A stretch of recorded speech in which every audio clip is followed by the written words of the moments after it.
Diceritakan bahwa pada zaman dahulu, alun-alun kota Madiun selalu dipenuhi oleh para pendekar pada setiap tahunnya.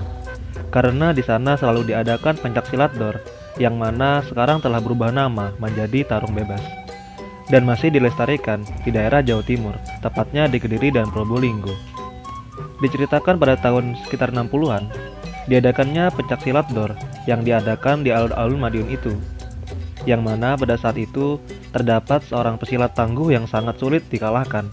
Bahkan belum ada yang pernah mengalahkannya di setiap pertarungan-pertarungan yang ada. Beliau adalah Syekh Wulan yang berasal dari Ponorogo. Diceritakan pada saat itu, PSHT yang sudah mulai menyebar di berbagai daerah belum pernah sama sekali mengikuti pertandingan itu, karena PSHT lebih mengutamakan pertandingan prestasi yang resmi diadakan. Namun, ada sebuah perjanjian yang memberatkan PSHT, di mana dalam perjanjian itu dikatakan bahwa apabila sampai terbenamnya matahari, belum ada yang mau maju untuk melawan dan mengalahkan Syekh Wulan, maka semua perguruan yang ada di bumi Madiun tidak diperbolehkan untuk melebarkan sayapnya di luar Madiun. Diceritakan pada saat itu, banyak sekali pendekar silat yang hebat di Madiun. Namun, mereka tak ada seorang pun yang berani menaiki gelanggang pertandingan. Alhasil, oleh karena perjanjian sulit ini, PSHT pun merasa harus mengikutinya, yang mana pada saat itu Raden Mas Sutomo Mangkujoyo yang merupakan murid dari Ki Hajar Harjo-Utomo mengumpulkan semua anggota PSHT, dari siswa hingga warga. Kemudian beliau bertanya, siapakah yang siap dan berani maju untuk menghadapi Syekh Wulan? Tak lama teracunglah jari dari warga PSHT yang berada di barisan paling belakang.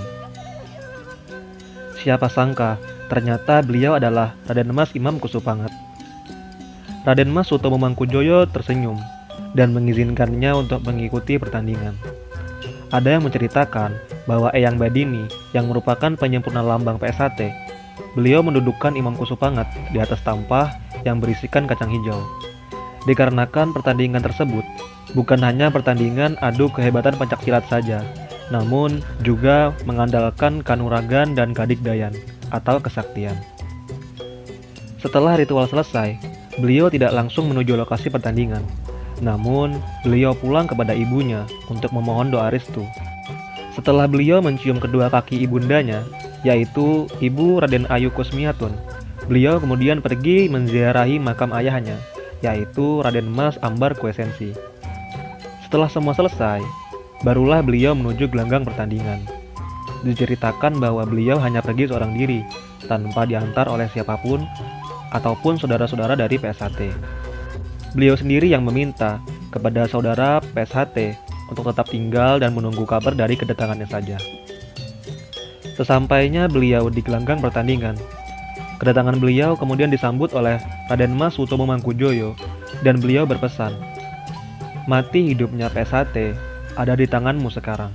Oleh karena itu, kamu harus waspada dan memperoleh kemenangan tanpa adanya kecurangan. Raden Mas Imam Kusupangat pun mengangguk dan mencium tangan beliau. Kemudian, beliau menaiki gelanggang pertandingan. Di atas gelanggang pertandingan, beliau menyampaikan sebuah permintaan kepada Syekh Wulan sebelum pertandingan dimulai. Beliau berkata bahwa beliau menyetujui apabila beliau kalah, maka semua perguruan yang ada di bumi Madiun tidak ada yang boleh keluar melebarkan sayapnya di luar kota Madiun.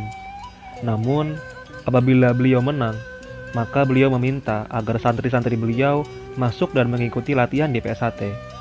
Hanya itu permintaan beliau. Syekh Wulan pun menyetujuinya.